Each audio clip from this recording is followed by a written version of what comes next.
Petunjuknya adalah meramal masa depan melalui kejadian alam, takdir, dan tingkah laku manusia. Jadi, meramal masa depannya sesuai dengan kenyataan yang terjadi. Perpaduan antara yang nggak terlihat sama yang terlihat, yang di alam nggak kasat mata dengan yang nyata. Dan ini sangat berhubungan erat dengan kehidupan kita sebagai manusia. Begitu juga dengan kelestarian alam ini. Karena apa? Karena semua akan tergantung dari ulah kita manusia yang menjalani hidup ini. Dan kita lihat nih, baru aja ada gempa di Jepang. Ini menunjukkan apa? Bahwa Jepang itu maju dengan teknologi, orangnya disiplin. Tapi ketika bencana itu datang, nggak ada seorang pun yang bisa menghentikan.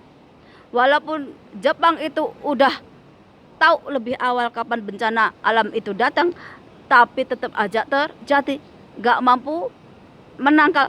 Dan ini pelajaran buat kita. Sepintar secerdas apapun manusia, nggak akan bisa menandingi alam ini, karena alam adalah ciptaan Tuhan, wadatul wujudnya Tuhan, yang kita lihat betapa besarnya Tuhan. Ini yang bisa kita lihat pakai mata kita, yang bisa kita sentuh pakai tangan kita. Tapi kalau kita mau lebih lagi melihat secara mata batin kita, maka Tuhan itu lebih besar lagi dari yang kita bayangkan.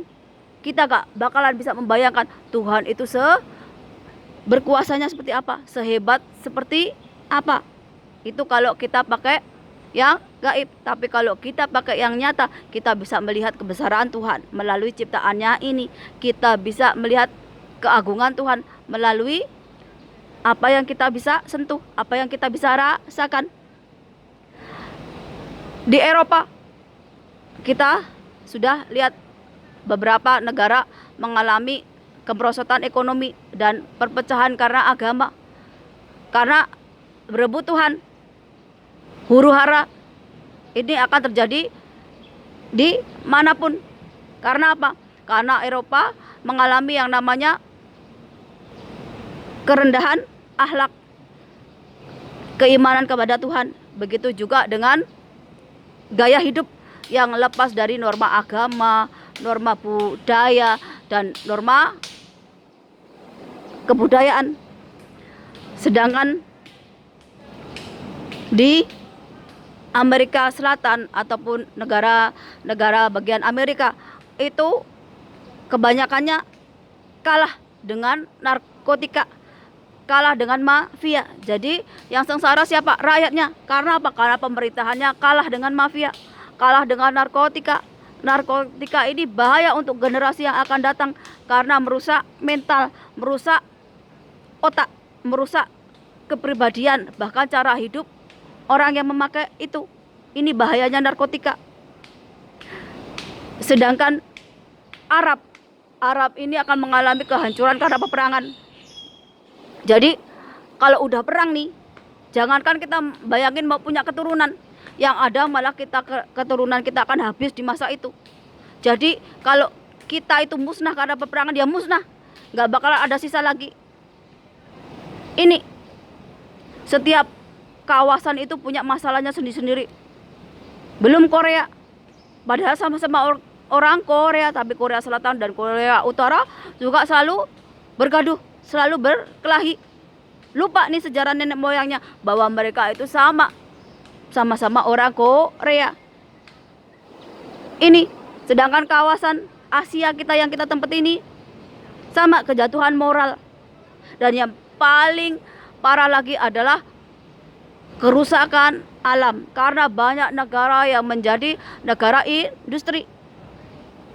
Ketika negara itu yang agraris seperti Indonesia mengubah dari yang pertanian, perikanan, kelautan, dan perkebunan, mengubah menjadi negara industri, maka kehancuran alam itu sangat pesat. Gak cuma di Indonesia, di beberapa negara itu sama. Jadi yang kaya itu hanya para pengusaha, para taipan yang punya bisnis. Tapi untuk rakyat biasa malah kehilangan mata pencariannya. Contohnya banyak suku-suku adat itu kehilangan tanahnya ketika tanahnya diambil untuk sawit, kebun sawit, ataupun tanahnya diambil untuk tambang. Jadi yang kaya-kaya ini cuman bisnis tambang dan sebagainya. Sedangkan rakyat yang di sekitarnya itu kaya hanya beberapa tahun, tapi udah itu miskin lagi. Kenapa? Karena tanahnya nggak subur. Orang kita nggak mau berpikiran 100.000 tahun yang akan datang. Yang mereka pikirkan sekarang itu ya sekarang ini makan, sekarang kenyang, ya sekarang mati. Nggak memikirkan generasi yang akan datang, nggak memikirkan generasi anak cucunya nanti.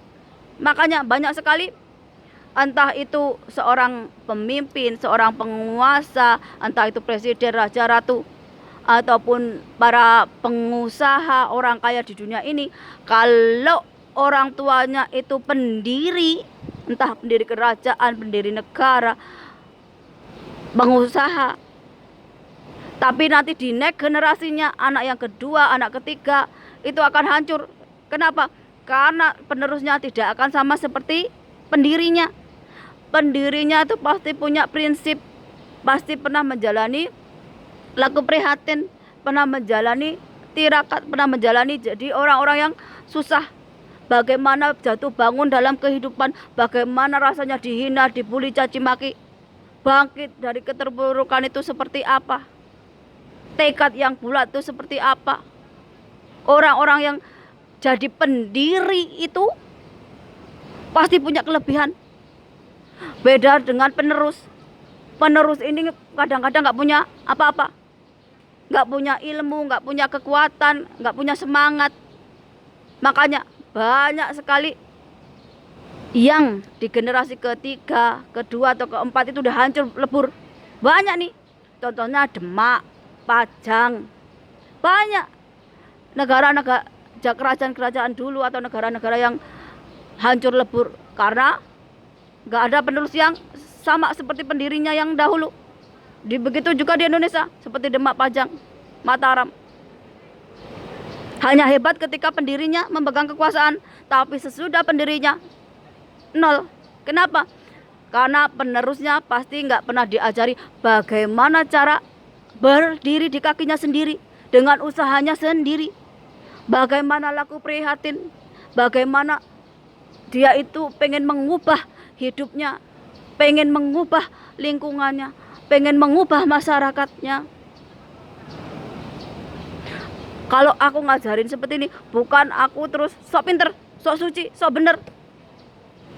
Aku itu malah nggak pengen dinilai baik, tapi aku tuh ngomong yang nggak bener, yang nggak jujur, atau menyesatkan orang lain. Makanya aku itu nggak mau ngajarin orang lain tentang ilmu klinik, ataupun tenaga dalam, ataupun hal-hal yang berbau mistis.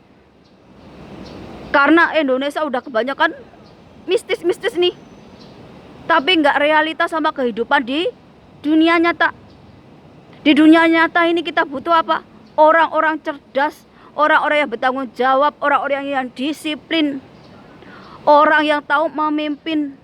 Walaupun itu sekelas RT RW, Pak Lurah, Pak Camat, Menteri. Gak hanya setiap ada masalah, setiap ada kecurangan atau sudah cuma diselesaikan dengan doa. Doa itu membantu kita, tapi kita juga akan melakukannya. Contohnya apa? Aku kalau nggak bikin video ini, orang nggak bakalan kenal aku, orang nggak bakalan tahu namaku, orang nggak bakalan tahu wajahku, orang nggak bakalan tahu suaraku. Dan aku itu nggak pernah berpikir, oh nanti rezekiku seperti apa ya, ataupun wah jangan-jangan aku gagal nih, atau enggak. Karena aku yakin, aku pakai ilmu yakin bahwa apa yang aku ucapkan, apa yang aku pikirkan, apa yang aku doakan, apa yang aku inginkan itu akan menjadi nyata. Karena apa?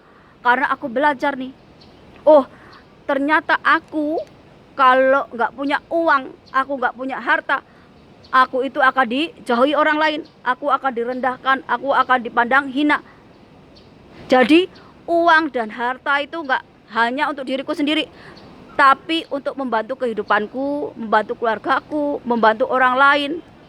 Banyak orang-orang di sini yang membutuhkan uang, harta, dan aku ingin jadi perantaranya Tuhan agar aku membawa kemakmuran untuk orang lain.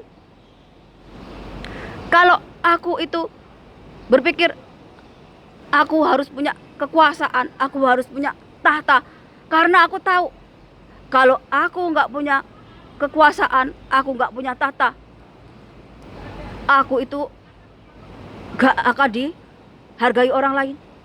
Aku itu gak bisa mewujudkan keinginanku, aku gak bisa mewujudkan cita-citaku. Makanya aku selalu berdoa sama Tuhan, aku diberi kekuasaan, aku diberikan tahta, agar aku jadi pemimpin yang adil, agar aku jadi pemimpin yang bisa jadi teladan untuk orang lain, jadi teladan untuk anak cucuku, teladan untuk keluargaku, bahwa aku yang dulu dipandang hina, dipandang rendah, tapi aku itu bangkit untuk membawa hal yang lebih baik lagi, nggak cuma untuk diriku, tapi untuk semua orang. Kalau aku inginkan berdoa sama Tuhan, aku minta pengaruh, karisma, berarti aku ingin bahwa aku punya pengaruh atau karisma atau wibawa, agar aku itu bisa mempengaruhi orang lain untuk kembali ke jalan yang benar, agar pengaruhku itu bisa mempengaruhi semua orang yang dulu bertikai, bunuh-bunuhan, gak akur ke antar agama, antar suku, antar bangsa. Karena pengaruhku, karena karismatikku, karena wibawaku, aku itu bisa membuat mereka akur, hidup damai. Ini kenapa sekarang aku itu ngerti nih, oh ternyata uang itu sangat penting untuk diriku, untuk menolong keluargaku, untuk menolong orang lain. Oh, ternyata kekuasaan atau tahta itu penting untukku. Agar apa? Agar aku itu bisa menggunakan kekuasaanku, tahtaku itu untuk menolong yang lemah, untuk aku berbuat adil, menegakkan keadilan, berjalan di jalan yang Tuhan ridhoi. Oh, ternyata karisma wibawa Kak, ini penting buatku, agar aku disegani orang, agar kata-kataku itu didengar orang. Jadi kalau orang ribut, aku bisa mendamaikan. Kalau orang perang terus-terusan, aku bisa suruh mereka gejatan. Ngapain juga dari zaman bahula sampai sekarang perang terus. Karena apa? Karena aku udah selesai dengan diriku sendiri. Yang sekarang aku ingin lakukan adalah penebusan dosa, melakukan kebaikan. Karena masa laluku yang gak baik. Kalau aku masih pengen dinilai baik, tapi kelakuan gak baik, itu kesalahan. Tapi kalau aku sudah pengen jadi diriku sendiri, mau orang gak baik, mau orang julid, mau orang ngomongin aku, orang mau menghina, mau merendahkan, aku tetap maju ke depan. Aku serahkan semua mereka itu kepada Tuhan Yang Maha Esa, sesuai perbuatannya, karmanya yang mereka dapat. Aku gak akan jatuh hanya karena dibully, aku gak akan jatuh karena dihina, aku gak bakalan jatuh karena direndahkan. Malah itu akan menjadi satu kekuatan baru untukku, untuk bertemu orang-orang yang akan selalu mendukungku, untuk akan bertemu dengan orang-orang yang selevel, yang sepribasi, yang seenergi, yang menerimaku apa adanya. Aku hijrah dari yang jahat menjadi baik. Aku hijrah dari kota kelahiranku di Jawa ke Hongkong ini untuk merubah nasib, menaikkan derajatku. Yang biasanya aku dihina, dibully, naik derajatnya. Karena Tuhan memperbaiki akhlakku. Kalau dulu aku jahat, jahil, mentakil, sekarang Tuhan memperbaiki akhlakku, lebih sabar, lebih telaten. Bahwa orang mau ngapain aku bisa diem aja. Karena apa? Karena aku yakin kalau orang zalim kepadaku, maka dia akan berhadapan kepada Tuhan. Kalau ada orang jahatin aku, merendahkanku, atau berbuat gak baik, dia akan bertemu dengan Tuhan. Karena apa? Karena aku tidak akan pernah membalas Tapi kalau ada orang yang membuli, merendahkan dengan kata-kata kotor, kata-kata kasar, kebun binatang, toilet dan sebagainya, pasti akan aku marahi. Kenapa? Karena itu mencerminkan orang tuanya nggak pernah mendidik akhlak, adab, moral, etika. Jadi kalau saya dihina, dibully, direndahkan, bukan berarti kalau saya membalas itu bukan berarti saya berperan atau marah, tapi saya lebih mengajarkan bahwa kenapa kamu itu jadi orang yang nggak punya adab, nggak punya moral, nggak bisa menjaga lisan, nggak bisa menjaga kata-kata. Karena orang tuamu nggak pernah ngajarin kamu tentang adab, tentang moral, tentang etika, sehingga kata-kata kotor, kebun binatang, toilet itu keluar. Banyak sekali manusia yang lupa bahwa lidah itu bisa membunuh orang lain lewat kata-kata, tapi lidah itu juga bisa membuatmu mati bunuh diri. Contohnya apa?